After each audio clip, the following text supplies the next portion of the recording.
নির্বাচন নিয়ে কোনো অ্যাংজাইটি, কোনো হতাশা বা যাই হোক, কি ভাবছেন? অ্যাকচুয়ালি অনেক বছর পর, প্রায় 17 বছর পরে আমরা নির্বাচনে অংশগ্রহণ করছি।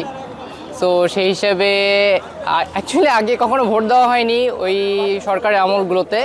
তো এই বছরই আমার প্রথম ভোট। তো দেখা যাক, আল্লাহ ভরসা, যেই আসুক দেশের হালটা ঠিকমতো ধরবে ইনশাল্লাহ। লাইফ তো প্যারা দিবেই, নিবেন না? নিন মজাদার গোলমার্ক পপস, কুড়মুড়ে বাইটে ফুরফুরে লাইফ। একদম সকাল সকাল চলে আসছেন।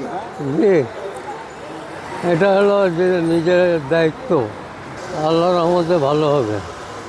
আচ্ছা, দেশের জন্য কোনো চাওয়া? অনেক বছর তো দেখলেন দেশটাকে, কি হ্যাঁ। মনে হচ্ছে? এখন চাই দেশে শান্তি, সব থেকে বড় জিনিস হলো শান্তি। শান্তি বজায় রাখলেই সব থেকে বড় জিনিস। যারা যারা আছে সবাই তো ভালো, আর আল্লাহর হুকুম কার, যার সেই আসবে। এটা আমার ফার্স্ট নির্বাচন, অনেক এক্সাইটেড, দেখি কি হয়। এখন তো ভালো দিক সব কিছু, অনেক এক্সাইটেড। আচ্ছা, প্রত্যাশা কি নির্বাচন নিয়ে? সুষ্ঠুভাবে নির্বাচন হোক, এটাই প্রত্যাশা। জনগণ যাকে ভোট দেয় সে জিতে আসুক, এটাই আমার প্রত্যাশা।